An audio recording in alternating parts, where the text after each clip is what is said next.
Labrīt, cienītie kolēģi, cienītie referenti. Mans vārds ir Armands Gūtmans, es pārstāvu Klimata neutralitātes biedrību un kopā ar SEB banku mēs rīkojam šī rīta pasākumu par elektromobilitāti. Pēdējais pusgads Rīgā, Latvijā ir pagājis arī ar daudziem vairākiem elektromobilitātei veltītiem pasākumiem publiskiem, kur mērķis bija parādīt un aicināt uz lielāku progresu elektromobilitātes ieviešanā. SEB bankas veiktajā aptaujā kopā ar Norstedt tika secināts, ka 8% iedzīvotāji kā nākamo auto plāno izvēlēties elektroauto. Tātad pirmie mērķi, varētu teikt, Latvijā ir sasniegt. Mums ir 1% jau ir elektroautomobīļu, un salīdzinot ar vērtējot tikai nedaudzo gadu skaitu, kur laikā tas progress ir sasniegts, tas ir atzīstams rādītājs. Mēs ļoti īsu laiku tikai elektroauto varam iegādāties un lietot. Citi iedzīvotāji 36%, hibrīda auto, benzīna 26% un dīzeļdegviela 29%. Bet progress ir uz augšu un līdz ar to virzamies pareizā virzienā.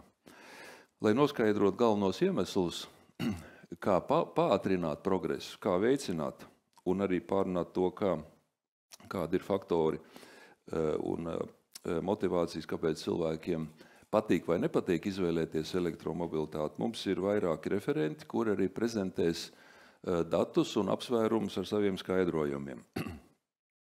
Es gribu izteikt pateicību referentiem. Kaspars Melnis, klimata enerģētikas ministrs, Matīs Janevičs Dambis, SEB leasing valdes loceklis, Kārlis Menziņš, Latvijas elektroauto biedrības līdzdibinātājs, Ģirds Kubliņš, IF apdrošināšanas transporta līdzekļu atlīdzības grupas vadītājs. Mēs lūgsim referentus šajā secībā prezentēt savus datus un komentārus, un pēc tam jautājumu atbilžu sesiju. Kā pirmo es tad lūgtu Kasparu Melni, klimata un enerģētikas ministru. Lūdzu, ministra kungs.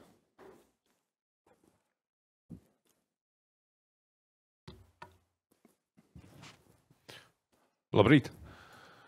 Es liels prieks būt šodien šeit, šajā kolosālajā muzejā, no kuriene muzejā mums runāt par elektroauto, par elektromobilitāti, un tas ir viens no tādiem svarīgākajiem momentiem.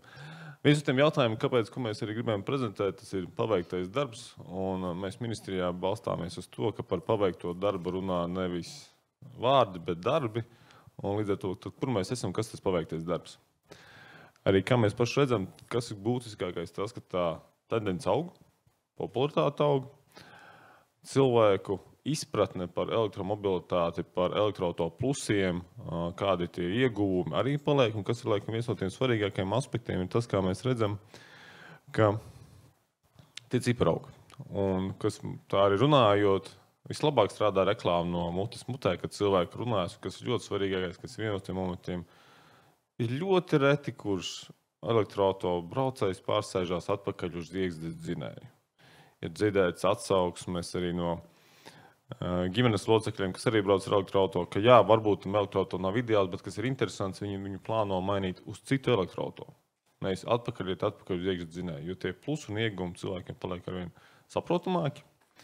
Un tās programmas strādā arī arvien labāk, un līdz ar to es gribētu teikt, ka tas ir tas galvenais, kas iet. No mūsu puses galvenais bija ministrijas vairāk tas iedot to pirmo impulsu, kas cilvēkiem panes uz priekšu to visu vilni, kas notiek. Un tas arī mēs redzam, ka tas tiek sasniegts. Tie rezultāti patreiz ir ļoti pozitīvi, galvenais tā tendence ir augoša. Mēs ļoti labi apzināmies, ka elektroauto nākotnē liela perspektīva, ļoti liela niša, bet tajā pat laikā mēs arī nedzinām sevi tādā utopiskā sapnī, ka tūlīt viss pāries uz elektroauto. Nē, elektroauto ir noteikti stabila savu niša. Viņam ir noteikti lietas, kas ir jāizpildās, lai viņš te būtu ērts, komfortabls un ekonomiski pamatots. Un jo vairāk cilvēki to sapratīs, jo lielāk tā arī niša arī aug, un kas ir galvenais, ka tie cipari tiešām iet uz augšu. Un tad esošās atbalsta programmas, tas ir tas, ko mēs esam izdarījuši, kas iedod to pirmo impulsu. Viens no tiem pozitīvajiem stāstiem ir tas, ka mēs viņu pārskatījām šos ar vas vidū nedaudz paplašinājām, palielinājām atbalstu tīri gan hibrīda auto iegādēji un arī lietotu auto iegādēji. Un tas arī dod savus rezultātus, un viena no tādām interesantākajām diskusijām, kur mēs arī gribam varbūt ne tikai vārdos, bet arī darbos tiešām kaut kādas mazās lietas sāk palīdzēt skatīties nedaudz plašāk, ne tikai varbūt savā šaurā nišā, bet tādā ziņā skatīties plašāk kopiski valstis, tāpēc mēs paplašinājām programmu par daudzbērnu ģimenēm. Bija liela interesanta diskusija par to, bet vēlāk arī parādīšu, kāda ir rezultāti, jo rezultāti ir ļoti pozitīvi. Un tas ir tas, kas mums ļauj iet uz priekšu, jo cilvēki vēlās, un programma ir pieprasīta. Un noteikti šī programma līdz gada beigām. Gada beigās mēs noteikti izvērtēsim, datus izanalizēsim, kāds ir bijis pieprasījums. Arī cilvēki iebildumus, komentārus, ko mēs varam uzdarīt labāk, kas ir jāpiestrādā pie kā. Un pie tiem cipariem jāskatās, kāda ir atbalsti. Un tad arī mēs viņus noteikti gadās pārskatāmies. Bet tās pamatlielās, par ko mēs programmu tika pelnāts atbalsts jauniem hibrīdauto iegādēji un mazlietot lietot auto jaunu iegādēji, kas ir tie pāris cipari, kas tika palēnāti atbalsts, kas dotais jau. Un viens no tiem, ko mēs noteikti arī plānojam palēnāt, jo mums ir realitāte tāda, ka mums ir ļoti daudz nolietojuši vecu auto. Mūsu autoparks Latvijā ir ļoti vecs, vairāk nekā vidēji 14,5 gadi. Un tāpēc arī tika palielināts atbalsts tieši, ja nodot veco auto, kad mēs nākam pretīm ar lielāku atbalstu, tādā ziņā stimulēt tieši mērķētāt vairāk uz tiem iedzīvotājiem, kam ir gados vecāka auto, lai tie var tad savu veco auto nodot un nopirkt jauno. Tas ir stimuls, kāpēc jau arī mēs vairāk palīdzam nomainīt to veco autoparku. Lai neveidojas arī, varbūt zināmā mērā arī otra galējība, ka sabiedrības daļa turīgāk var vienkārši mainīt savu jauno elektroauto uz vēl vienu jauno elektroauto. Tas bija tas papildus motivators, kāpēc mēs likām uzsvaru tieši uz tiem arī veco auto nodošanu palēninājumu atbalstu. Tas viens no tiem būtiskākajiem cipariem, ko mēs redzam. Kopējie dati, protams, par programmu kopā ir vairāk nekā 2000 elektroauto. Hibrīdi nopirkt par šiem 2,5 gadiem norakstīt 114 auto. Jā, cipari varbūt nav tik liela, kā mēs gribētu, bet tas vairāk uzsver, ka tas ir tas sākotnējs impulss vispār cilvēkiem, lai aizdomājās, jo labākā reklāma ir tad, kad elektroauto nopērk kaimiņš, un tad viņš pastāsta, kā viņš strādā, kā viņš brauc, un kas ir interesantākais, kā viņš redz, ka tas elektroauto netiek mainīts, ka viņš jau viņu brauc jau pusgadu gadu, un gan ziemu un vasaru, un tad jau mēs visi aizdomājāmies tālāk, ka tur kaut kas labs ir, jo ja kaimiņš brauc, tad tur kaut kas labs ir. Tā ir tā labākā reklāma. Un tā mūsu ideja arī bija to pirmo impulsu, lai tas parādās tas auto starp tiem kaimiņiem. Te nelielās, protams, kā mēs skatāmies perspektīvu, kas notiek ar kopējā programmas attīstību. Ļoti populāri arī paliek lietot elektromobīļi. Loģiski mēs saprotam, kāpēc, tāpēc, ka elektroauto lietot cenas iet diezgan strauji lejā.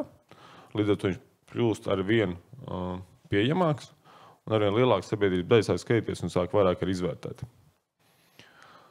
Tad ir mēs, kas skatāmies, un tā ir mums, man liekas, gribētu teikt tāds viens no tādiem labākajām programmām, kas mums ir, tas ir par daudzbērnu godu ģimenēm, daudzbērnu.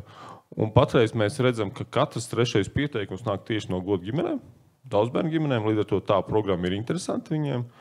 Un tās mazās nianses, kur mēs katrs varam ieguldīt kaut ko tajā kopējā attīstībā, skatoties plašāk, ne tikai no elektroauto puses, bet kā mēs arī varam atbalstīt daudzbērnu ģimenēm, kurām mums ir jālepojās. Un tas ir tā mūsu mazais pielikums tam. Un pienesam mēs jau tagad redzam, ka jā, katrs trešais ir no daudzbērnu ģimenēm. Uz doto brīdi jau no augusta un septembrī vairāk nekā 110 pieteikumu, 94 jau ir apstiprināti un vēl 16 ir izskatīšanā. Es domāju, ka arī tiks apstiprināti, bet tomēr process ir un tomēr mēs izskatām to procesu. Un līdz ar to, jā, un tas ir interesanti, arī 7-vietīgi elektroauto ir populāri un pieprasīti. Un līdz ar to tas pienesums un tā programma iet uz priekšu, un noteikti mēs arī skatīsimies līdz gada beigām, cerams, ka būs vēl lielāks pieprasījums, un tad skatīsimies nākošo gadu, cik tev programmai palēnāt vai nē. Un gaidāms atbalsta programmas, kas ir ļoti svarīgākais, viens no tiem tieši, ko skatās, kas ir pamatā uzņēmējiem. Par to ir daudz runāts, daudz bijušas diskusijas, bet mēs viņu līdz gada beigām plānojam palaist arī iedzīvināt dzīvē, jo loģiski ļoti daudz cilvēks saka, kāpēc tikai privātu personām, ka vajag arī ļaut uzņēmējiem. Šī programma tiek izstrādāta un ir izstrādes procesā, un līdz gada beigām mēs viņu palaidīsim arī īstenosim. Un pamatideja būs gan atbalsts, gan elektroauto iegādēji, gan uzlādes stacijas iekārtošana, jo skaidrs, ka viens no pamatmājas darbiem, ja mēs runājam par elektroauto, ir kur tu viņu lādēs. Un tā ir viena no tām pamatniansēm. Un līdz ar to viņiem jāiet kopumā ne tikai kā elektroauto, bet noteikti ar uzlādes staciju, jo tas tāds, pamats, ja mēs runājam īpaši par uzņēmēju darbību, ka tam ir jābūt. Un, protams, ir jāskatās arī plašāk ar to, ka, ja mēs runājam, tad jābūt tai saules paneļiem, zaļai elektroenerģijai, līdz tas veido to elektroauto pilno komplektu, kāds viņa pēc būtības arī vajadzētu būt, lai viņš sasniegtu arī savu mērķi par to, ka mēs runājam par zaļu un pārvietošanos ikdienā. Paldies!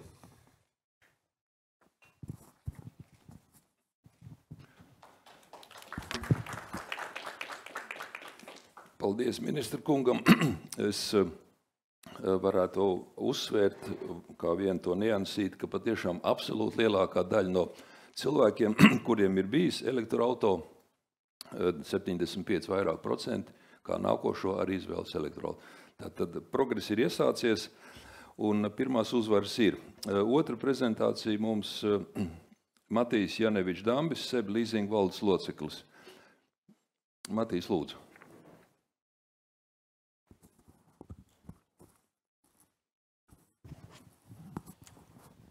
Jā, labdien! Prieks, ka visi esat ieradušies, gan kas ir klātienē, gan arī kas pieslēgšies attālināti otrpus televizora vai datora ekrānam. Un tad, jā, vēlētos pastāstīt par mūsu pētījumu, par 3 lietām, ko mēs tā kā esam, kā SEB banka, kā SEB leasings arī skatījušies un centušies noskaidrot. Viens ir, kādus tos elektroauto vai kādus auto vispār mēs vēlamies. Otrs, centāmies skatīties uz to, kāda tad ir tie auto, ko mēs varam reāli atļauties. Un zinot, ko mēs vēlamies, zinot, ko mēs varam atļauties, skatāmies, kādi tad ir tie vēsturiskie mūsu pirkšanas paradumi, kādus auto mēs reāli izvēlamies un ko tad mēs varbūt varam sagaidīt, skatoties nākotnē. Tad jā, pirmā lieta varbūt skatoties par to, ko tad mēs īsti vēlamies, kādus auto mēs vēlamies. Beidzām aptauju, tika uz mūsu pasūtījumu veikta aptauja septembra laikā, 1000 respondenti izkliedēt pa visu Latviju.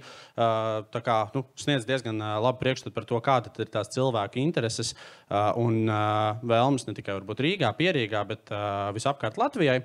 Un cilvēkiem uzdevām vairākus jautājumus. Viens ir, kāda ir tā esošā pieredze saistībā ar elektroauto. Otrs uzdevām jautājumu, kas ir tās lietas, kas varbūt attur vai interesētu, motivētu izvēlēties elektroauto vai tieši izvairīties no elektroauto. Un tad arī, protams, vaicājām, kāda ir tā gatavība nākotnē apsvērt elektroauto un ko tad cilvēki vēlētos iegādāties. Tad jā, pirmā lieta ir skats uz to, kāda ir tā esošā pieredze ar elektroauto. Un faktiski mēs redzam, ka īstenībā tā pieredze ir ļoti neliela. Ļoti maz cilvēkiem ir bijusi kaut kāda būtiska pieredze ar elektroauto. Atbilžu varianti bija ļoti dažādi, sākot no man nav nekādas pieredzes ar elektroauto, vai es esmu tikai stāvvietā, vai garām braucot redzēs kādu, līdz beidzot arī tos respondentus, kuriem pašiem vai nu ir bijis, vai nu jau šobrīd vēl ir elektroauto. Un tad jā, redzam, ka vairāk 80% ir ļoti, ļoti ierobežota pieeja ar elektroauto. Un tikai tiešām 1% ir tādi, kuri vai nu ir pašlaik, vai nu kaut kad ir bijis. Un, protams, ka mēs redzam, ka tā lielākā pieredze ir jauniešiem, Rīgā, Pierīgā dzīvojošajiem, kā arī tiem, kas dzīvo varbūt jaunajos projektos, kas ir interesanti, kur arī daudz varbūt izvēlētos. Un tad nākamais skatoties, kā tad atšķirās tā vēlme un gatavība iegādāties elektroauto atkarībā no tā, cik ļoti cilvēki ir pieredzējuši un cik ļoti viņi zinoši. Jo viena lieta ir varbūt tā vēlme, kāda ir tā izpratne un vēlme cilvēkiem, kuriem ir plašākas zināšanas par elektroauto un par lietošanu, par praktiskiem aspektiem. Otrs ir, kādi tad varbūt ir tā cilvēku gatavība un interese, kuriem ir mazāka izpratne un mazāks tāds praktiskā pieredze. Un tad to noteikti var redzēt, ka jo cilvēks ir vairāk praktiski pieredzējis, varbūt izbraucis, varbūt ar kādu draugam vai kādam radiniekam vai kolēģim ar elektroauto, tad arī tā gatavība apsvērt un iegādāties ir būtiski augstāka. Un tā cilvēku, kuriem tā pieredze ir ierobežota, arī ir ļoti maza gatavība un interese iegādāties, un arī, kas man liekas ļoti svarīgi, kad ir ļoti liela tā neizlēmušo daļu, kuriem īsti ir grūti pateikt to savu viedokli par to, vai viņus tas interesētu vai neinteresētu, vai būtu apsvērt vai nē. Un tad, ja vidēji tas rādītājs ar cilvēkiem, kur ir gatavi apsvērt 22%, tad, šeit mēs redzam, ka viņš ir pat vairāk kā 50%, kas izvēlētos tiem, kuriem ir vai jau bijis, vai ir bijusi tuva pieredze, un tad, ļoti mazs īpatsvars tiem, kuriem tā pieredze ir mazāka.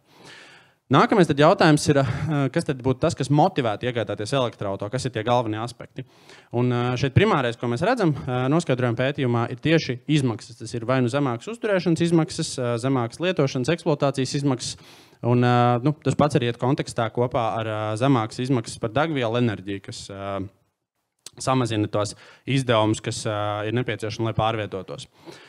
Otrs arguments, kas arī ir ļoti svarīgs un atbildē respondentiem, ir tieši valsts atbalsts. Gan valsts atbalsts transporta līdzekļu iegādes gadījumā, gan arī valsts atbalsts transporta līdzekļu eksploatācijas gadījumā, kas ir bezmaksas stāvvietas, atvieglojumi no nodokļiem, iespējas tālāk arī tādas lietas. Papildus arī cilvēkiem ir svarīgs, kas motivētu būtu plašāks uzlādes tīkls. Tas arī vairāk cilvēks motivētu pārsēsties uz elektroauto un vairāk izvēlēties no iekšzemes dzinēja auto pārsēsties uz elektroauto. Un kas ir interesanti, ir, ka tāda lietotāja pieredze, piemēram, komforts, dinamika vai kaut tāds klusums un, vai arī tīri elektroauto kā ilgtspēja izvēle ir salīdzinoši mazai daļai respondentu, kas nozīmē, beigās mēs tomēr izvēlamies auto, balsojot ar savu māku. Pārējot tālāk pie argumentiem, kas attur vai kas ir tās bažas, kas īsti neļauj līdz galam izvēlēties elektroauto, tad tas primārais ir tas pats, kas izvēlētos. Šobrīd salīdzinoši augstākā cena, jo skatoties tāds līdzīgs elektroauto un tādu pašu iekšzemes dzinēja auto, tas elektroauto vairumā gadījumu tomēr būs nedaudz dārgāks. Tā kā tas arī tas galvenais arguments, ko cilvēki min, kā to, kas atturētu viņus no elektroauto izvēles. Papildus arī ir ar vienu uzlādi nobraucamais attālums, bet šeit es gribētu piebilst, ka šis ir vissvarīgākais arguments tieši esošajiem un bijušajiem elektroauto īpašniekiem, kas nozīmē, ka viņiem varbūt mazāk svarīgi ir mazāk atturētu kaut kādas izmaksas, jo viņi ir veikuši jau aprēķinu un sapratuši, ka tā iegādes cena, ka to kompensē kaut kādi finansiāli ieguvumi, kas rodas eksploatācijas laikā. Diezgan daudziem arī, protams, ir bažas par auto baterijas ilgmūžību, kas arī izteiktāks ir cilvēkiem, kuriem ir mazāka pieredze, tad viņiem arī lielākas bažas sakal tiem, kuriem ir bijusi tuvāka pieredze ar elektroauto, tiem tās bažas ir mazākas. Protams, ka uzlādes stacijas arī tiem, kas dzīvo vairāk dzīvokļos, tiem tās uzlādes stacijas vairāk uztrauc privātās uzlādes iespējas, savukārt tiem, kas vairāk dzīvo privātmājās vai ārpus Rīgas, tos vairāk uztrauc publiskās infrastruktūras apjoms. Un, protams, arī pārējie, kas ir jau mazāk svarīgi, ir varbūt ierobežots komforts, kas arī vairāk saistīts ar cilvēkiem, kuriem ir mazāka pieredze, bažas par drošību, kā arī, kas man īstenībā ļoti patīkam pārsteidz, ir tas, ka tas negatīvo atsaukumu skaits, ko ir dzirdējuši, ir tiešām tikai 11%, kas nozīmē, ka kopumā tie cilvēki, kas runā par elektroauto, viņi ļoti maz saka sliktu. Ja ne elektroauto, ko tad citu? Kas tad ir tas, ko tie iedzīvotāji izvēlās? Jo, kā jau minēja, 8%, ja uzdod jautājumu, kādas degvielas auto jūs izvēlētos nākamo, tad 8% tikai izvēlās elektroauto. Vairums izvēlās hibrīda auto, bet skatoties, vai jūs būtu gatavi izvēlēties elektroauto, tad 22% būtu gatavi izvēlēties vai apsvērt. Visātvērtākās grupas elektroauto iegādei un izvēlē ir tieši jaunieši. Pašreiz elektroauto īpašnieki, kur tiešām 76% būtu gatavi pārsēsties tieši uz to atkal uz vēl vienu elektroauto. Un, protams, arī jaunajos projektos dzīvojošie, kuri droši vien saprotot, ka ir iespējas uzstādīt mājas uzlādes stacijas, viņi redz, ka tas lietošanas modelis ar to elektroauto pilsētā plus uzlādēšanu mājās ļoti labi strādā. Rīgā un Pierīgā kopumā ir salīdzinoši augstāka interese par elektroauto, arī Kurzemē ir nedaudz augstāka par vidējo. Savukārt tieši skatoties pārējos reģionos ir redzams ļoti liels uzsvars, ka izteiktāk populārākie ir tieši dīzeļdegvielu darbinām auto, kas arī sajiet loģiski kopā ar kaut kādu elektroauto lietošanas paradumiem, kad varbūt uz elektroauto cilvēku vairāk skatās kā uz pilsētas auto un, teiksim, priekš tādām tālākiem gabaliem ārpus pilsētas skatās uz dīzeļauto. Kad esam noskaidrojuši un pastījušies, ko tad īsti cilvēki vēlās, mēs arī noteikti vēlējāmies pastīties to, kas tad ir tas, ko cilvēki var atļauties. Tāpēc veicām SEB leasinga auto pieejamības indeksa aprēķinu. Un kas tad ir tas auto pieejamības indeks? Mēs skatoties statistiski uz to, kāda ir vidējā alga valstī, atsevišķi skatoties uz Rīgu un atsevišķi skatoties uz visu Latviju kopumā, izrēķinājām, kāds ir tā iedzīvotājs ar vidējo algu vai ģimene ar vidējo algu, kur divi cilvēki saņem, kāda tad ir tā auto cena, ko iedzīvotāji var atļauties iegādāties jaunu auto. Vai tas ir elektroauto vai iekšzemes dzinēja auto. Un tad skatījāmies uz diviem scenārijiem. Viena persona bez esošām saistībām vai, teiksim, ģimene arī bez esošām saistībām. 15% pirmo iemaksu leasing gadījumā, kas būtu tāda standarta struktūra, kā arī atlikums 30-35% termiņa beigās. Un jā, 5 gadu operatīvais leasings, procentu likme, protams, atšķirās, ņemot vērā, kad elektroauto tiek piedāvātas izdevīgāk finanšu nosacījumi no leasing puses, kā arī, lai, teiksim, saglabātu, protams, katram ir pašam jāizvērtē, kāds ir tas lielais, cik liels tas maksājums ir pret ienākumiem, bet, skatoties tādā ģimenes un privātpersonas kontekstā, šie 20-25% ir kaut kas tāds, kas mūsuprāt pārmērīgi neapgrūtina privātpersonu vai ģimeni ar maksājumiem. Tad jā, rezultāti. Sākumā skatoties uz vienu privātpersonu, ņemot vērā Latvijas un Rīgas vidējo algu, kā arī skatoties papildus ņemot vērā arī valsts piedāvātās atbalsta programmas, redzam, ka šogad tā vidējā cena, ko vidējais iedzīvotājs var atļauties, ir 27,000 priekš Latvijas iedzīvotāju vidējā un jau gandrīz 30,000 priekš vidējā Rīgas iedzīvotāju. Kas, manuprāt, ir būtiski, ir, ka tā pirktspēja gada laikā ir diezgan ievērojami augusi par vairāk kā 10%. Galvenokārt tas ir dēļ pieaugušās vidējās darba samaksas pēc nodokļiem, bet papildus arī tomēr ir nedaudz samazinājušās procentu likmes. Nebūtiski, bet tomēr nedaudz samazinājušās. Ja skatās 22. 23. gadu, tad tur tas kritums galvenokārt ir tieši dēļ procentu likmju auguma. Tā kā šobrīd visa tas pirktspējas zudums, kas bija 23. gadā noticis salīdzinot pret 22. gadu, šobrīd jau tas viss ir atgūts un vēl ar nedaudz uzviju. Tad jā, šis ir tas auto, tā cena, ko var atļauties privātpersona viena, un šeit ir tā cena, ko var atļauties ģimene. Ģimenē mēs, protams, pieņēmām nedaudz mazāku to mēnešu maksājumu kā procentu no ienākumiem, attiecīgi apzinoties, ka ir papildus citas izmaksas. Un šeit tās summa ir 43 līdz 48% priekš iekšzemes dzinēja auto, un 48 līdz 52 tūkstoši priekš elektroauto. Atkal galvenā starpība tieši dēļ tā, kad ir valsts atbalsta papildus pie pirkšanas, kā arī zemākā procentu likme, kas tiek nodrošināta no banku puses. Nominālā cena izmaiņa, protams, ir viena lieta, bet jautājums, kas notiek ar reālo pirktspēju, jo auto cenas arī nestāv uz vietas. Skatoties, kas ir noticis ar auto cenām pēdējo 5 gadu laikā, tad redzam, ka ir bijis diezgan būtisks leciens. Jauna auto cenas pieaugušas par 20%, lietot auto cenas vienu brīdi bija pieaugušas pat par 15%, bet jau tomēr ir nedaudz atguvušās un nokritušas līdz 5% pieaugumam relatīvi pret 2019. Gada sākumu. Bet tā skatoties tīri 22, 23, 24 gadu salīdzinot, tā reālā pirktspēja, tās auto reālās cenas ir faktiski saglabājušās salīdzinoši stabilas. Un, attiecīgi, skatoties to pirktspējas indeksu, ņemot vērā arī auto cenu izmaiņas, mēs redzam, ka, protams, tas kritums, kas bija 23. gadā, bija būtisks, auga gan cenas, auga gan procentu likmes, un attiecīgi tās cilvēka vidēja iedzīvotāja ienākumi nespēja tam tikt līdzi. Taču, skatoties 24. gadā, viss tas zudums ir atgūts, un faktiski priekš iekšzemes dzinēja tā pirktspēja ir augusi vidēji, reālā pirktspēja pret 22. gadu ir par aptuveni 2-3%, un priekš elektroauto faktiski apmēram tajā pašā līmenī, līdz 2%, aptuveni 1% pieaudzis. Jā, cipari ir viena lieta, jautājums ir, kas tad ir tie reāli auto, kas stāv aiz šiem cipariem.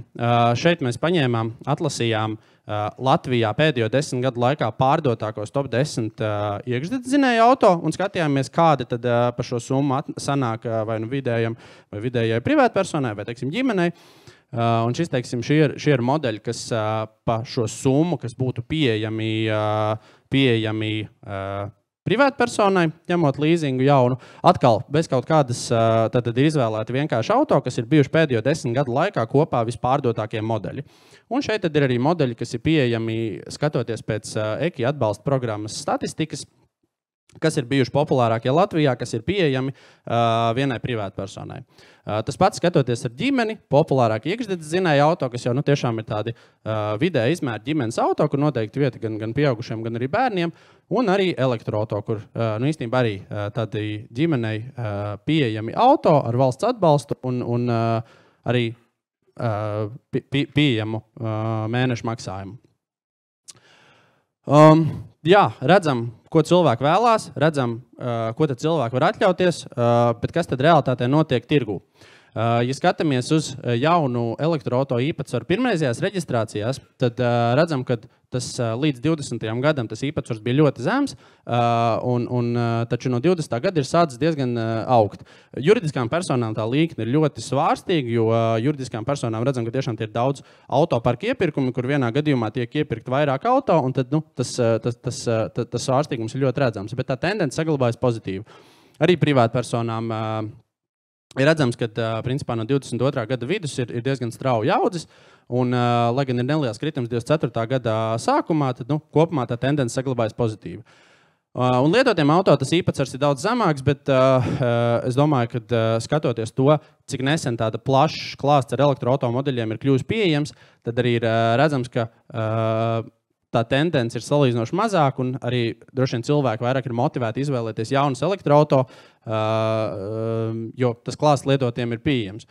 Un man tiešām gribas noteikti pozitīvi nokomentēt valsts atbalsta programmu, jo, ja privātpersonu to īpatsvaru jaunu auto tirdzniecībā, cik liels ir elektroauto, salīdzina pirms un pēc EKI atbalsta programmas palaišanas, tad tiešām var redzēt, ka jaunu auto segmentā ir ļoti būtiski tāds punkts, kas faktiski mainīs to paradigmu, kā cilvēki skatās uz auto, un tā kā ļāvis ļoti daudziem izvēlēties un palielināt to autoskaitu ielās. Lietotiem varbūt nedaudz mazāk, bet es domāju, ka tas ir daļai dēļ mazākā atbalsta apjoma, kā arī dēļ tā, ka tas pieejamais klāsts ir bijis būtiski ierobežotāks. Jaunus auto pērkam, kā tad izstāstās mūsu autoparks?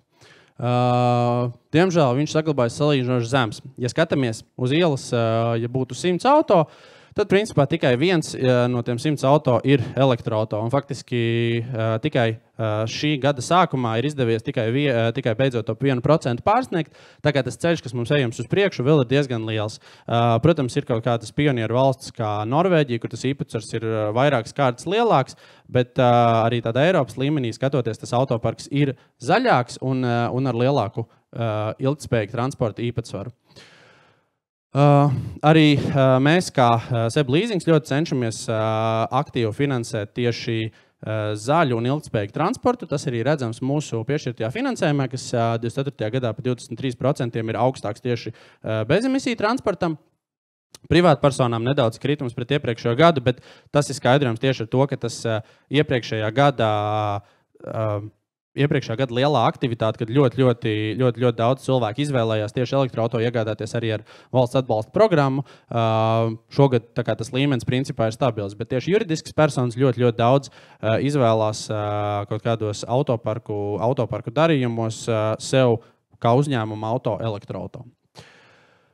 Un jā, kas tad ir galvenie pētījumi, ko mēs gribam, ko mēs varam un ko mēs izvēlamies? Tā gatavība ir ļoti atkarīga no cilvēku zināšanām un pieredzes.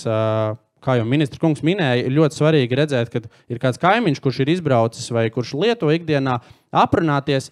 Un tas noteikti ir ļoti svarīgi, jo tas cilvēkiem dod to drošības sajūtu, kad šo jauno transporta formu nedaudz pamēģināt un lietot ikdienā un saprast, kā tad būs. Un tas arī noteikti svarīgi, kad par to arī tiek aktīvi runāts, organizēt pasākumu un mediji runā par šo tēmu. Galvenais, kas motivē cilvēks, ir tieši cena.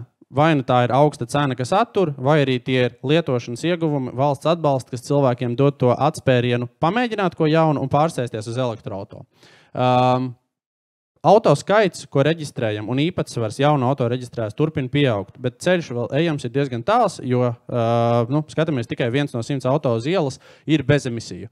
Un atgriežoties atpakaļ pie tā cenas aspekta, redzot, ka tieši no Ķīnas autoražotājiem pēdējā gada laikā mēs redzam, ka ienāk aizvien vairāk kaut kādi modeļi un arī tiek minēts, ka plāno ienākt, tad tam vajadzētu paplašināt klāstu ar pieejamiem elektroauto, kas savukārt dos cilvēkiem plašāku izvēli un vairāk palīdzēs nosvērties par labu elektroauto. Cena pa 10% ir augusi cilvēku pirktspēju gadu laikā. Priekš privātpersonas vidējais Latvijā ir 27,000, ģimenei 43,000. Elektroauto cena aptuveni pa 5,000 dārgāka, ko var atļauties ar tādu pašu leasingu maksājumu. Galvenokārt dēļ valsts atbalsta. Un jā, ja skatās, tad kas tie ir iemesli, kas galvenie būtiski augusi vidējā neto darba samaksa, kā arī nedaudz kritums Eiribor procentu likmēm. Jā, tas viss. Paldies! Paldies Matīsam Janovičam Dambim, SEB leasing valdes loceklim par izsmeļošu prezentāciju. Ļoti daudz informācijas, kuras var arī pēc tam vēl jautājums sesijā apspriest. Svarīgi, es domāju, piezīmēt, ka arī reģionos ir iešūpojusies elektromobilitātes tēma, ne tikai Rīgas centrā, bet arī reģionos, Kurzem šeit tika minēti citi. Otrs, ka valsts atbalsts ir ļoti svarīga lieta. Šeit, protams, valdībai Kaspar Mēļņa personā šobrīd ir arī jāiesaka atzinība un jāaicina uz aktīvākām rīcībām arī turpmāk. Trešā prezentācija – Kārlis Menziņš, Latvijas elektroauto biedrības līdzdibinātājs. Kārli, lūdzu.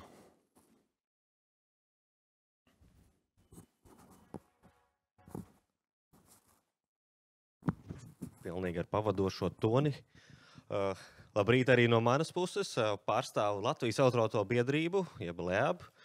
Un es piebildīšu vēl pie kaimiņu faktoru. Jau divas prezentācijas to pieminēja. Man, teiksim, ir sētnieks, kā jau daudziem no jums varētu arī būt. Dzīvoju daudz dzīvokļu namā, diezgan bieži viņu satieku. Un joprojām, lai gan es jau tur dzīvoju 6 gadus tajā vietā un braucu ar elektroauto jau vairāk nekā 6 gadus, viņš pie manis pagājušā ziemā pienāca, tu tak ziemā nekur nevar aizbraukt. Ja, tikai visur, kur man vajag. Tad tie mīti ir ļoti, ļoti spēcīgi. Un nākamo slaidu lūdzu. Kas tad ir Latvijas elektroauto biedrība? Tā ir biedrība, kas pārstāv pašu elektroauto lietotāju interesi. Man pašam jāpārslēdz pareizi. Jā. Jā, kas pārstāv īpašnieks un entuziastus. Tā nav, teiksim, dīleru vai remonta strādnieku biedrība. Tā ir tieši lietotāju un entuziastu. Un tas mērķis ir popularizēt elektroauto lietošanu. Mēs pozicionējam sevi kā ekspertus jomā, jo paši arī esam šie lietotāji. Ja mēs skatāmies, kas tad virza to popularitāti, lai arī cik viņa liela vai maza būtu, tad galvenokārt, ja mēs pajautājam lietotājiem, tas ir ekonomiskais aspekts. Citi varbūt teikt, elektroauto ir dārgi, bet elektroauto īpašnieki saka, īstenībā ir lēti. Tas ir galvenais, kas virza, tie ir ekonomiski ieguvumi, vai tas būtu stāvvietas Rīgas centrā, vai tas būtu valsts atbalsts vai eksploatācijas izmaksas, bet pārsvarā tie ir ekonomiskie aspekti. Tad nākamais faktors, kas tā kā ir braukšanas bauda, tā ir tā jauda, vai tas klusums, vai vibrācija trūkums. Un tad mazāks faktors ir ietekme uz vidi, un vēl mazāks ir stilīgums un tehnoloģijas. Bet tajā brīdī, kad mēs jautājām īpašniekiem un lietotājiem, vai tiešām mainīsiet, iepriekš izskanēja 75%, mēs pajautājām nedaudz vairāk cilvēkiem, lai viens cilvēks nebūtu tik liels svara. 80 pāri 90% gandrīz vai teica, bez jebkādu divu domu, nākamais būs elektroauto. Tieši tā kā iepriekš prezentācijā teica, maina mašīnu uz citu elektrisko mašīnu. Mēs paliekam pie šīs piedziņas.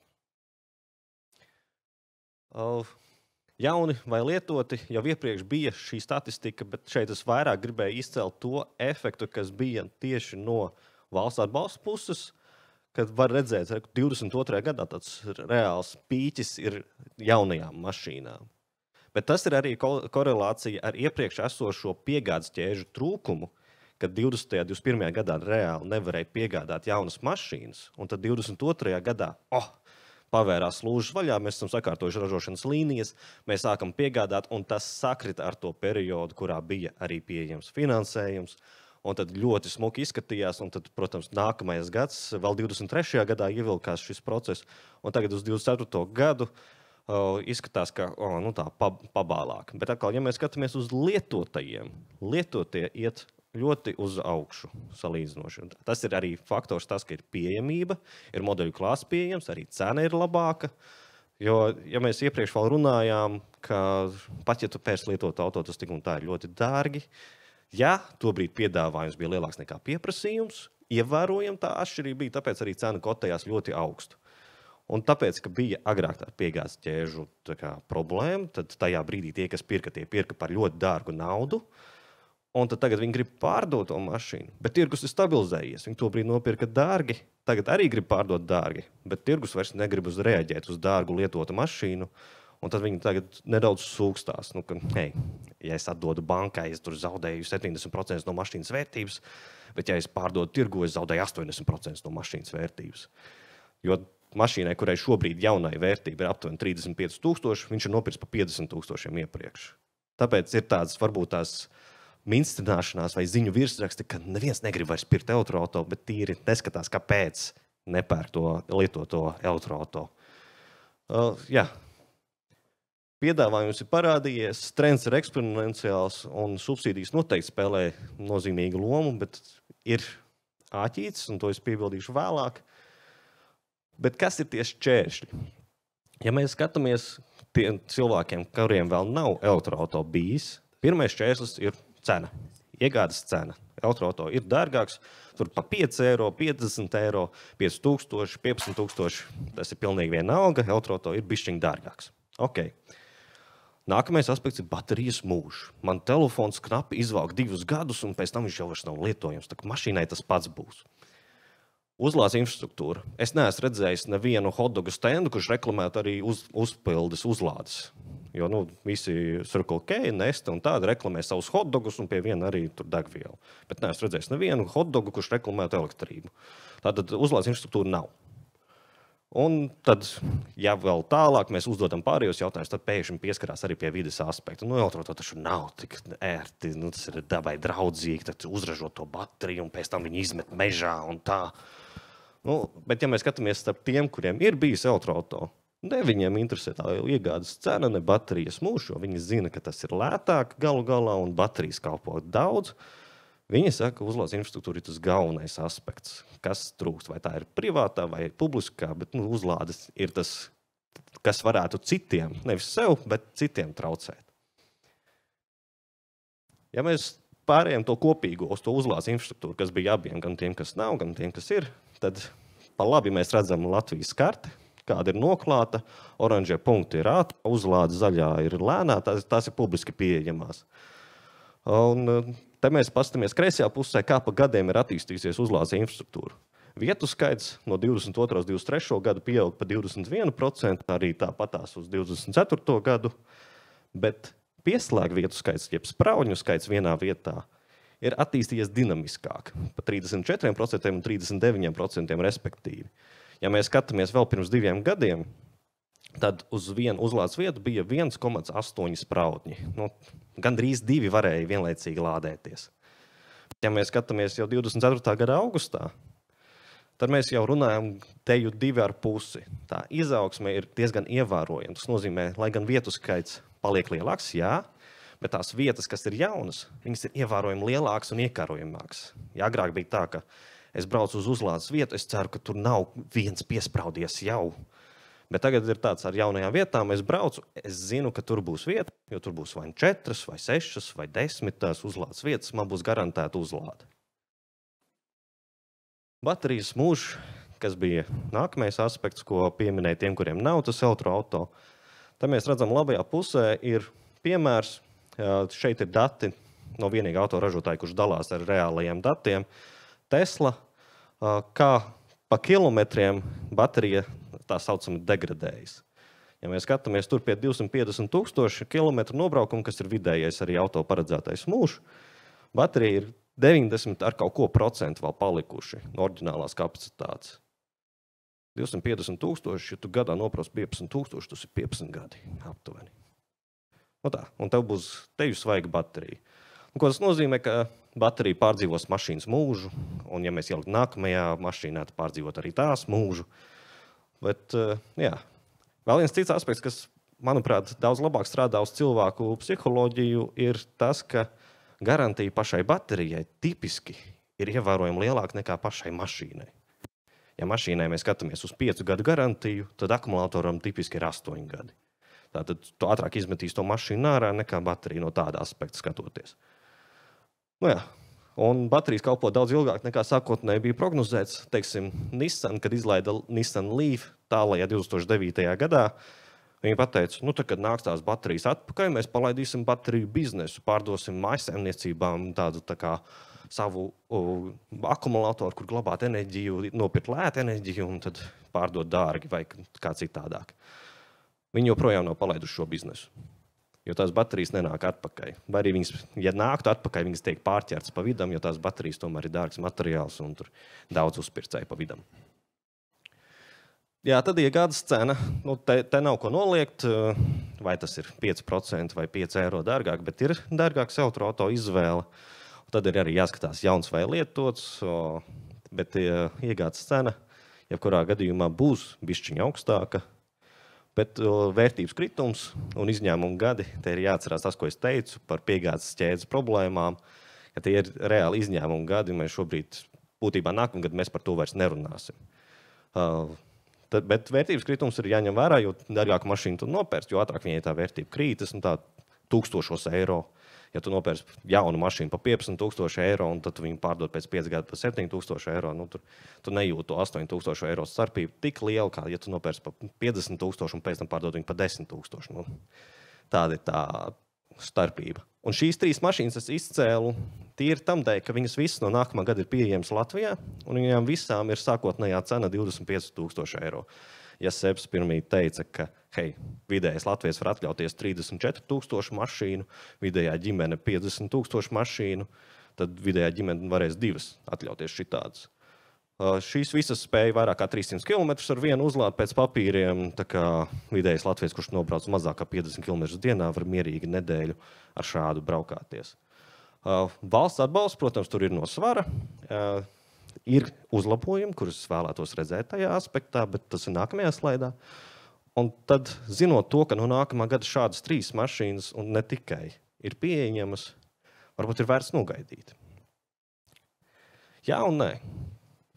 Jo kāpēc ir vērts nogaidīt? Iedomājieties, 25,000 eiro mašīna jauna, kas notiksies ar lietotu automašīnu tirgus, kas šobrīd kotējas ap 25,000. Tas viss nokritīs. Tā kā, ja tu pagaidīsi 3 līdz 6 mēnešus, tev būs tāda izvēles iespēja, tāds svars savās rokās, ka tu varēsi varbūt to pārdevēju piespiest pārdot pa zemāku cenu. Bet kāpēc varbūt tās nenogaidīt? Nu, tu arī katru gadu var gaidīt uz jaunu iPhone. Tā kā palikt pie savu iPhone 6 un gaidīt, kad tas 16. iPhone, tas būs īstais. Vides aspekts, tas, kurš dažreiz figurē, runās. Būtībā jau tagad elektroauto ir 4. daļa no tāda vides pēdas, kāds ir iekšdedzdzinējs, un 5. daļa 30. gadā, jo visas piegādes ķēdes un elektrības ķēdes kļūst tīrākas un labākas. Tas ir par Eiropu runājot, citos reģionos citādāk. Tātad, ko mēs darītu valstī? Sāksim ar to, ka valstī ir jārāda piemērs.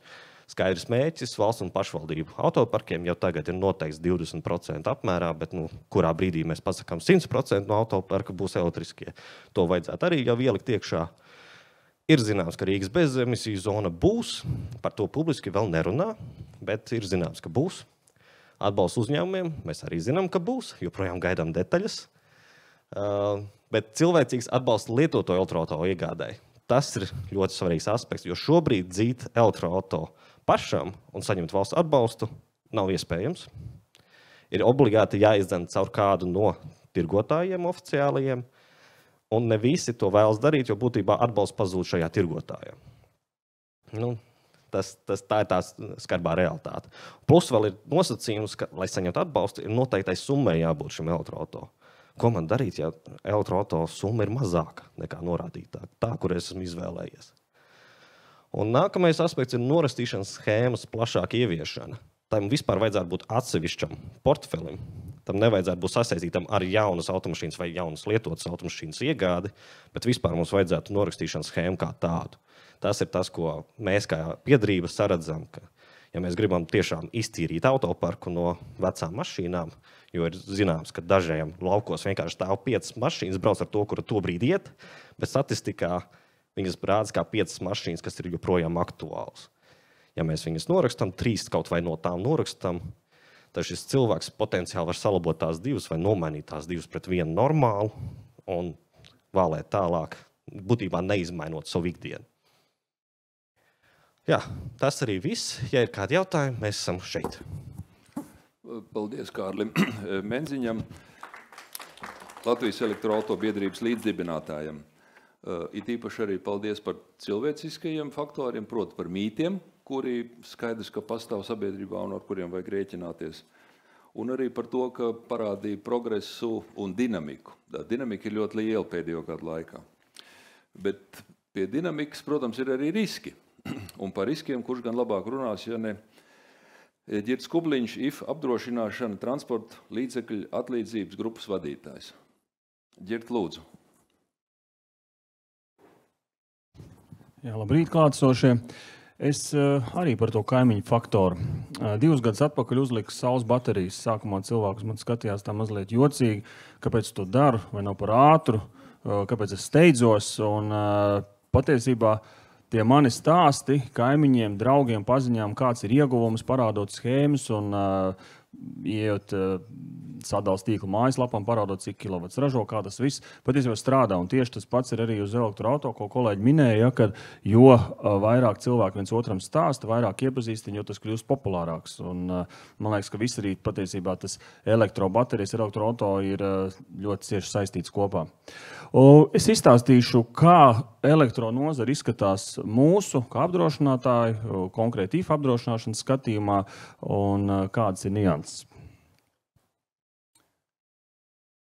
Jā, līdzīgi kā es par baterijām iesāku stāstīt, tad arī mēs redzam to, ka tirgus iet līdz izaugsmai, un ja ir automobīļu skaits ir palielinājies proporcionāli, protams, arī mūsu portfelī šis apdrošināto skaits ir divkāršojies burtiski pāris gadu laikā no tad ļoti neliela procenta viņš ir izaudzis pat diezgan nopietnu, un patiesībā tā dinamika ir tāda, ka ar katru mēnesi jūtam šie pieprasījumi nāk arvien vairāk, un apdrošināto automobīļu skaits mūsu portfelī palielinās. Un kas ir būtiski uzsvērt, ja pāris gadus atpakaļ automobīļi bija nezināmi, varbūt kaut kas jauns, tad šobrīd tehnoloģijas ir uzlabojušās, arvien kļuvušas tādas pazīstamākas, un līdz ar to arī prēmijas ir faktiski izlīdzinājušās. Tā starpība ļoti, ļoti neliela, kas nebija vairākus gadus atpakaļ. Un būtiski uzsvērt ir to, kad iepriekšējo kolēģi arī minēja, ka uzņēmumi, ne tikai privātpersonas, bet arī uzņēmumi izvēlās elektroauto arvien vairāk. Tā skaitā arī mēs, kā IF apdrošināšana, esam tieši šogad pārgājuši visa Baltijas līmenī uz elektroautomobīļiem. Un katru gadu tas pieaugums, jūs redzat, dinamikā pieaug par 1%, un tas ir uzņēmuma parkā krietni lielāks nekā automobīļu skaits kopā tirgu. Pa Baltijas valstīm interesanti ir tas, ka mūsu kaimiņu, dienvidu kaimiņu lietuvieši ir tādā dinamiskāka izaugsmē, tuvojās jau 7%. Mums ar igauņu kolēģiem iet mazliet vājāk, bet patiesībā tā starpība ļoti neliela, un kā jūs redzat, tā dinamika visās valstīs ir vienāda. Kas ir elektroauto vadītājs? Droši vien ir jautājums tāds, kurš tad brauc ar šo elektroauto, un iepriekš jau Seb kolēģis stāstīja, kāda ir popularitāte Rīgā, kāda ir popularitāte dažos reģionos, Kurzemē ir populārāk, citos mazāk. Ko mēs redzam savā portfelī, kad tie ir cilvēki, kas pamatā dzīvo Rīgā vai Pierīgā un citās lielākās pilsētās, mazāk lauku apvidos, bet domāju, tas tikai laika jautājums. Un tādi ekonomiski aktīvākie cilvēki vecumā tādi no 36 līdz 50 gadiem, kas gan nenozīmē, ka nebrauc jaunāki vai arī vecāki. Un gadu, pusotru atpakaļ, jūtot to, ka mūsu portfelī palielinās elektroauto skaits un ir pieprasījums un kaut kas ir jāizdomā tāds modernāks un dinamiskāks, mēs arī esam izveidojuši IF elektrokasko ar vairākiem speciāliem punktiem, ja, kas, teiksim, nav nemaz pieejami parasto automobīļu apdrošinātājiem. Jā, tas man arī īsumā būtu viss. Paldies Ģirtam Kubliņam, IF apdrošināšana. Kolēģi, mums tagad ir laiks jautājumiem atbildēm, un es vēlētos aicināt vispirms jautājums veltīt ministru kungam, zinot, ka laikam viņam ir drīz jādodas, jo ir vēl cita darba pienākuma, tāpēc es aicinātu izmantot iespēju uzdot jautājums Melņkungam pirmām kārtām. Ja?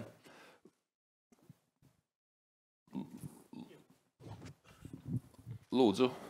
Jā, paldies. Dainis Lamšonoks, Valmieras laikāks Liesma. Man ir 2 jautājumi, mums viens smags, otrs riebīgs, ar kuru sākt.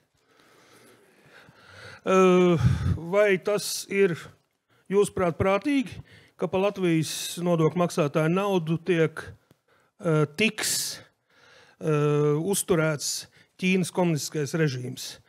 Kā mums te norādīja, tad, kā saka, ienāks tirgu Ķīnas automobīļu tirgotāji, un daļa naudiņas aizies uz kompartijas kasi. Tā. Es varbūt atbildēšu pirmo jautājumu. Tad, līdzīgi mēs varam domāt par jebkurām elektroprecēm. Realitāte ir tāda, kāda ir. Arī mobilē telefoni, kas mums ir kabatā, izēvielas nāk no turienes kā... Man ir no Korejas. Mēs varam ļoti tā plaši skatīties un diskutēt. Un to jautājumu tad ir drīzāk cits jautājums. Pareizi jau saka kolēģi. Mēs varam nedarīt neko nepirkt jaunu, neko neiet uz priekšu. Tikai tāpēc tad jautājums, un gaidīsim, ko tad mēs gaidīsim. Līdzīga situācija bija Eiropā diskusija kaut par tiem pašiem saules paneļiem. Tur ir līdzīga situācija. Un tad jautājums, vai mēs tad ļoti tieši paliekam uz vietas, nepērkam no Ķīnas neko, mēģinām ražot pašu par dārgāku. Ceru, ka mēs atkal pārmetīs tie paši uzņēmēji, ka mēs esam nekonkurētspējīgi. Un pamatā tirgus ir, līdz ar to mēs dodam no savas puses ministrijai iespēju iedzīvotājiem. Un tā ir katra paša vēlme un izvēle. Un es uzskatu, ka jāiet laikam līdzi un jāiet uz priekšu, ja mēs gribam būt efektīvi, gribam dzīvot labākā valstī, tad jāizmanto visas iespējas, ko pasaule sniedz. Tātad, otrs jautājums ir, vai ministrija strādā pie elektroautomobīļu un to bateriju, lai cik viņas būtu ilgmūžīgas utilizācijas? Kaut kādas programmas.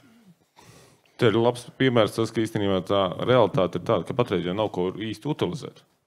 Un strādāt pie programmas strādāšanas pēc īstenībā, tā rītdiena pienāks, es nemanot, bet, protams, ir jāsaprot ir divas lietas. To, ka mēs sekam līdz, kas notiek pasaulē, kā notiek elektroauto vispār tendences, kā ir arī rūpnīcas. Jo skaidrs, ka Latvijas klimata ministrija būs tā, kas pārstrādās elektroauto vai baterijas, tā nebūs. Mēs skatāmies jau globāli, ja būs tā pārstrāde, viņi noteikti būs Eiropā kaut kur kopējā. Bet pamatlieta tas ir svarīgākais sekot tiem datiem, saprast, cik tādas ir un kādas tās perspektīvas, jo patreiz tas, ko mēs redzam arī praksē, lietotas baterijas ļoti labi aiziet privātu mājām akumulācijas tvertes, ļoti labi aiziet. Un pateikt tā, ka būtu, un te atkal aicināt drīzāk domāt loģiskāk, mēs visi gribam samazināt birokrātiju. Mēs tagad gribam, lai ministri izstrādā, jau sāk domāt, izstrādāt atbalstu programmu par problēmas, kuras īsti vēl nav vai kura būs nākotnē kaut kad. Ja mēs zinām, ka tās tehnoloģijas ļoti mainās, pēc 5 gadiem mēs runāsim par pavisam citām tehnoloģijām. Bet tā vietā, es aicinātu būt tā tiešām izvērtēt pašiem, ko mēs vēlamies. Ja mēs ejam to, ka loģiski ejam uz priekšu, tad jā. Un tā problēma vislabāk jau pateiks to pašu elektroauto lietotāju, kas brauc. Cik ir bijusi tāda problēma kādam, ka nav kur to elektroauto likt, vai es pat nezinu, vai ir bijusi tādas problēmas, patreiz nē. Vienīgais, ko es gribētu uzsvērt vēl tādu no prezentācijām, kas bija tāds viens labs slaids par to, ka cilvēkiem ļoti uztrauc tas nobraukšanas attālums elektroauto. Un tas arī, zināmā mērā, man pašam bija viens no tiem aspektiem, kad runājot par elektroauto, tāda zināmā mērā sākotnējais pretestība, ka pēc elektroauto, tur jau daudz nevar nobraukt ar viņu. Un tā arī īstenībā ir zināma psiholoģiska tāda vēlme, ka mēs gribam nobraukt tos lielos kilometrus, ka mēs izbraucam tos 400-500 kilometrus dienā, bet tā, kad realitātē tu paņem apskaties, ka vidējais Eiropā cilvēks nobrauc 40-50 kilometrus dienā. Un tā, ka tu saproti, ka sāc skatīties uz savu nobraukumu ikdienā. Es runāju par ikdienā. Nevis īpašos izbraucienos, bet tā ikdienā tu saproti, ka īstenībā tas lielākais to, ko mēs kādreiz ir, es domāju, ka tūlīt būs elektroauto ar ļoti lieliem nobraukumiem pārtūs. Tu saproti, ka īstenībā tam nav jēgas. Jo pirmkārt, to lielo bateriju vadāt katru dienu ir bezjēdzīgi, jo viņi sver. Un tas tāds par to, cik mēs ikdienā nobraucam. Tas ir tāds, man pašam bija interesanti pārdomas, par ko es arī kādreiz domāju, ka mums vajag tās lielās baterijas ar tiem lielajiem nobraukumiem. Bet lielākajai daļai iedzīvotāji īstenībā nevajag. Un tas ir tas viens no tiem argumentiem, ko noteikti aicinu, ka tas pamats ir, ka tie pareizi ir tie iedzīvotāji, kas pērk elektroautoru piepilsēt un pilsēt, kur tev ikdienā tie nobraukumi varbūt ir pat 20-30 kilometri. Un tad jautājums, vai tev vajag to bateriju, ar kur var nobraukt 1000 kilometri kaut kādu reizi ceturksnī vai reizi pusgadā. Un tā tu esi gatavs pārmaksāt, lai to bateriju ir vizināta ikdienā. Tas ir tas lielais jautājums par to efektivitāti. Tā arī noteikti katram, bet ir liels prieks par to cilvēku, jau domā, mēs par to jau runājam. Es gribētu paturpinot ministru kungam tomēr atgriezties, jo tas bija salīdzinoši jauns temats. Tas daudzbērnu ģimenes. jo tas bija jauns temats, viņš bija pretrunīgs. Mēs visi atceramies, bija diskusijas gan virtuvēs, gan arī mēdījos. Līdz ar to tomēr vēlreiz varbūt īsi, ir izdevies, kas ir izdevies, turpinam, neturpinam, daudzbērnu ģimenes un tātad 7vietīgie šis temats. Mēs diezgan spēcīgi palielinājām atbalstu daudzbērnu ģimenēm. Pērk jaunu elektroauto, mēs viņu pēc idejas dubultojām. Es teiktu, ka mēs savu mērķi sasniedzām. Mēs jau redzam, par ko ir liels prieks mums pašiem iekšē, ka katrs trešais, kas ir pieteikums, nāk no tieši daudzbērnu ģimenes. Un tas ir liels pluss tādā ziņā arī zināms lepnums to, ka pirmkārt jau tā diskusija bija ļoti plaša un zinām ļoti interesantiem komentāriem līdz tādiem, ka elektroauto jau nevar nopirkt, tāpēc kāds cilvēks aizbrauks uz servisu un uztaisīs apkopi. Tad man gribās jautāt, tas ar kaut kādā zināmā mērā mūsu pašu latviešu mentalitāti, ka mēs visi uzskatām, ka esam tik bezspēcīgi, tik nevarīgi. Bet nē, statistika parāda to, ka var. Jaunas ģimenes pērk un daudzbērnu ģimenes pērk un brauc, un viņi saprot to ekonomiku, jo ļoti svarīgi jau ir cits moments, tajā momentā, kad tu pērc izvērtēt visus faktorus. Viennozīmīgi mēs zinām, jā, elektroauto ir dārgāks, piekrītam, bet saliekam tos visus izmaksas, cik tev izmaksā 100 km, cik tev ir apkopes, arī kāda ir tava ikdienas braukšana, cik tu tālu nobrauc, cik tev daudz ir jābrauc. Un tad, ja mēs tā visu saliekam tos argumentus un izvērtējam, tad īsti ļoti bieži tas noslēdzās uz elektroauto puses. Un tas, kas mēs aicinām visus neskriet līdzi, bet izvērtēt, pārdomāt. Un tā ir iespēja, kur noteikti patreiz mēs visi varam iekonomēt, lai mums būtu arī daudzbērnu ģimenēm paliek lielāks atlikums maciņā, ko mēs varam iztērēt daudz citām lietām. Kolēģi, vai ir vēl pēdējais jautājums ministram no zāles? Ja ne, tad pēdējais no manis, jo ministram būs jādodās pēc īsa brītiņa. Es tad atļaušos, kamēr izmantot pauzi, par sinhronu attīstību. Proti, elektromobilitāte ir mašīna, ir uzlādes infrastruktūra un ir elektrības ražošana. Tātad ir vairāki elementi.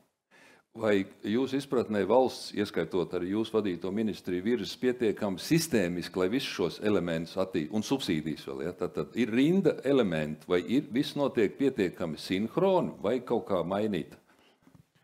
To vislabāk parāda cipari un dati. No savas puses mēs vienmēr gribētu labāk.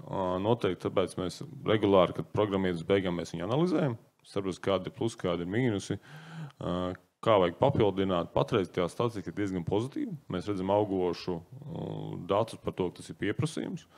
Protams, viņš ir zināmā mērā viņa veida. Ja mēs runāsim par saules paneļiem, lielāks pieprasījums bija tieši tad, kad bija vēl vecā sistēma gāja stākās jaunā, tad bija tas pēdējais mēnesis, bija diezgan liels bums.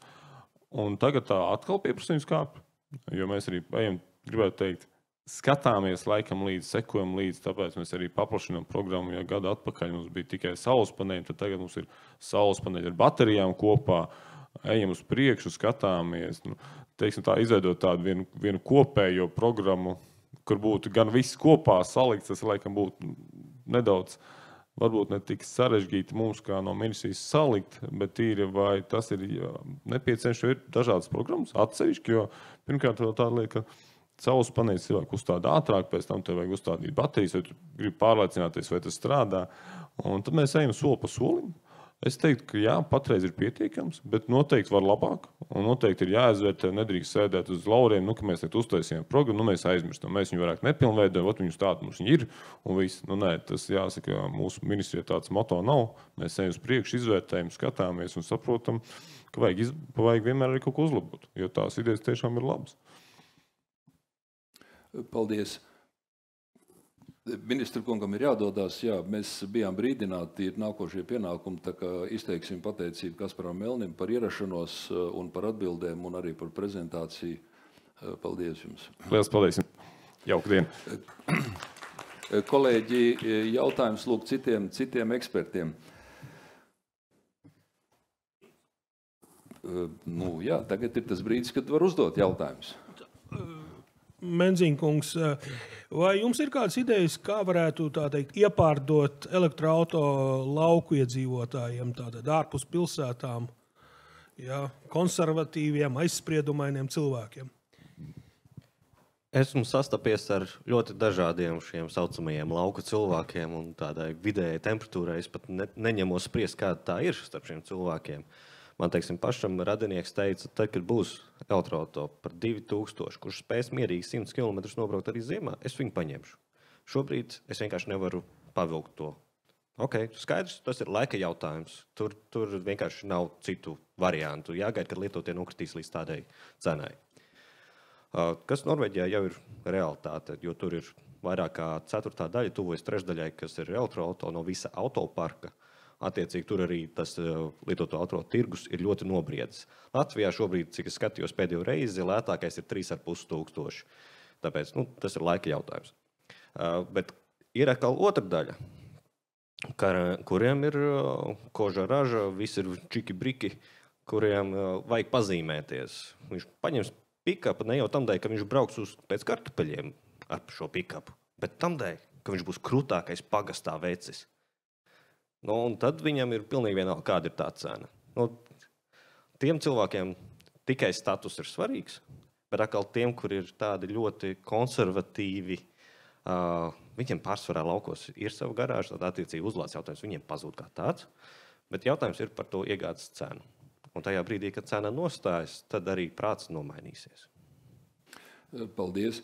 Man būtu jautājums kolēģim no SEB Leasing, Matīsam, arī par reģioniem. Vai jūs savā portfelī redzējat reģionālo dalījumu, vai ir kaut kāda dinamika, cik viņi ir vērā ņemam reģionos viens, un no otras puses, medaļas otra puse, kas tad ir vēlreiz varbūt tie burkāni, kurus jūs piedāvājat?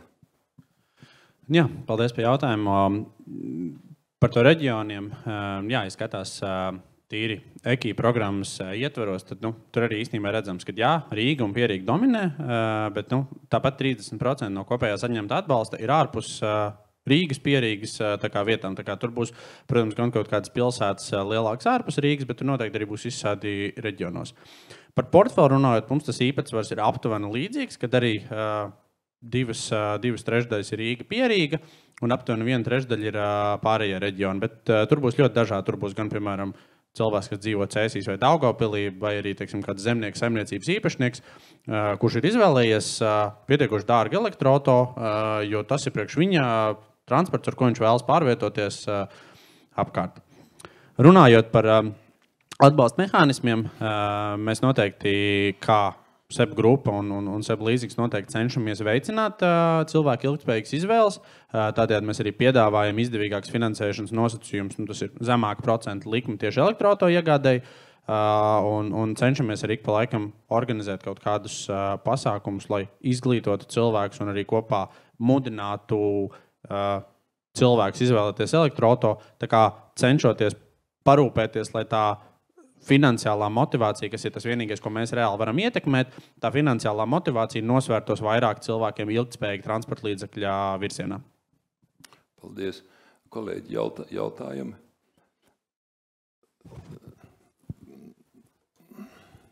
Nikolai, lūdzu. Mendzienkungs, es esmu Nikolais Kabanovs, BBLV. Esmu tipisks Latvijas auto lietotājs ar skandināvu mašīnu ar dizeļdegvielu. Nesen biju autorizēta servisa un priekš man iepriekš bija viens pāris tādi situētie pilsētnieki, un viņi žēlojas par to, ka bremžu kluči viņu elektroauto būs pieejami tikai ziemā. Tas bija vasaras laikā. Man ir jautājums, vai jūs neuzskatāt, ka rezerves daļu trūkums pat pie autorizētiem dileriem ir ļoti nopietns, teiksim tā, trauceklis tirgus attīstībai? Paldies. Tas ir nopietns tāds traucēklis visām jaunajām mašīnām. Līdz ko tā mašīna ir svaiga no konveģera, viņai rezerves daļas vēl nav vietā. Tas ir mūsu pasaules tirgu vispār tāda prakse, ka ātrāk palaižam, ātrāk masās, pēc tam domāsim, ko darīt ar visām pārējām lietām, kā piemēram tie paši bremžu kluči. Bet tā vispārīga rezerves daļas, kaut kam ir problēma, kaut kam nav. Tur tā nevarētu teikt, ka tur patiešām ir problēma, jo tas varbūt tās ir tikai tam dēļ, ka šī mašīna ir pārāk jauna, lai viņai jau būtu rezerves daļas normāli piegādes ķēdes izstrādāts. Vienlaikus man ir pieredze ar Nissan Leaf 2018. gada. Bija sadursme, vajadzēja remontēt, oficiālā servisī pateica būtībā tādu cenu, ka es jau sāku domāt par norakstīšanu. Aizgāju uz neoficiālo servisu par 200, visu salabosim, visus oficiālās detaļas, plus vēl darbs. Te ir tā atšķirība, kas ir arī jāsāk ņemt vērā, ka jau ne tikai oficiālie servisi ir spējīgi saprast tās daļas. Protams, ja tev garantijas ietvaros un tā tālāk, tu, protams, izmantos to iespēju, bet tajā brīdī, kad tev ir jāsāk maksāt no savas kabatas, tu sāk skatīties arī alternatīvas. Un šobrīd es teikšu, ka alternatīvie servisi sāk nonākt tajā līmenī, ka viņi tiešām var apkalpot masu veidā elektroauto. Paldies. Man būtu jautājums Ģirtam Kubliņam. Turpinot tātad Kārļa minēto, tad te mēs nonākam pie apdrošināšanas.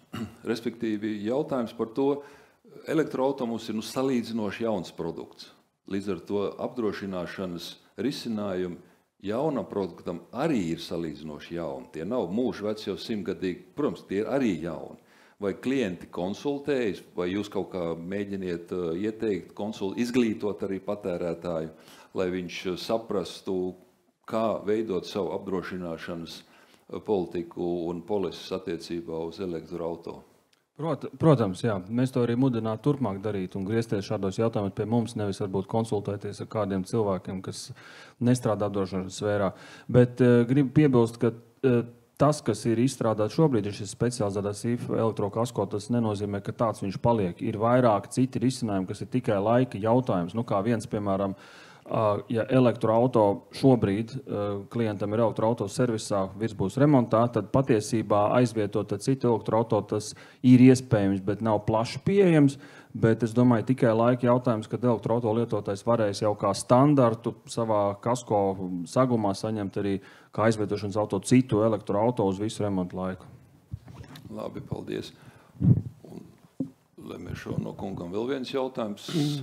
Es atvainojos, bet visiem ir iespēja. Tā ir tā iespēja tagad.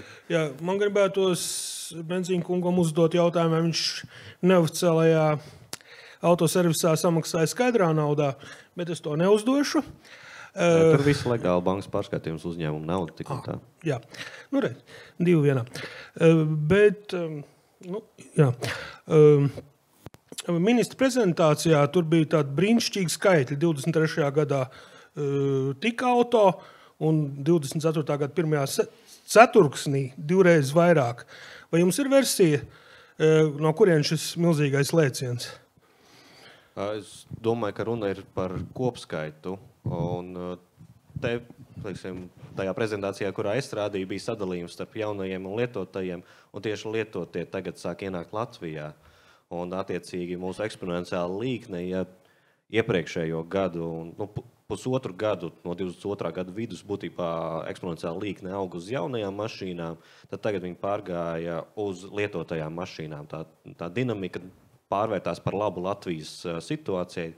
Es teiktu tamdēļ, ka piedāvājums Eiropā starp lietotajām mašīnām ir beidzot pietiekami liels tajā cenu segmentā, kad tas jau masām sāk kļūt pieejams.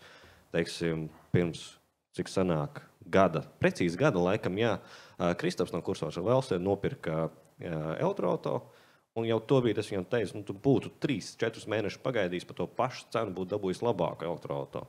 Un tad tagad ir tā situācija, ka tiešām var ļoti labus elektroauto dabūt pat 15,000, 20,000, ja tu jau sāc izvēlēties, vai tev ir ādas salons vai nē. Bet, jā, tas ir nonācis, ka līdz masām ir nonācis pieejamības jautājums. Paldies. Es uzdotu varbūt pēdējo jautājumu vienā teikumā atbildes no visiem 3 dalībniekiem par rītdienu. Mazliet jau prezentācijās tika ieskicēti kaut kādu priekšlikumu, ar ko mums vajadzētu, mums vārdu plašā nozīmē, veicināt. Kas būtu tie nākošam 1-2 gadiem veicināšanas instrumenti? Matīs, Kārlis un pēc tam Ģirds. Es teiktu, ka skatoties uz to, ko cilvēki sagaida, tās ir izmaksas. Attiecīgi no vienas puses tas būtu saglabāt valsts atbalstu, padarīt viņu pieejamāku un administratīvi vienkāršāku lietot auto iegādēji, jo tas ir tas, ko mēs redzam arī Latvijas vēsturiskajos datos, ka tomēr lielākais īpatsvars ar pirmajām reģistrācijām ir lietota auto. Un, protams, tā ir uzlādes infrastruktūra, lai arī ārpus varbūt cilvēkam, kurš, piemēram, dzīvo Rīgā, vēlas aizbraukt uz Liepāju, izpētīt Kurzemi, lai būtu lielāka pārliecība un pārliecība, ka būs, kur uzlādēt auto, un arī tieši tā ātrās uzlādes infrastruktūra, lai tas nekavētu to maršrutu un tā kā nebūtu kaut kāda paradumu maiņa pret iekšzemes dzinēju auto. Tātad valsts atbalsts un infrastruktūra arī gar lielceļiem un mazākiem ceļiem. Kārlis, kāds būtu jūsu īsa atbilde?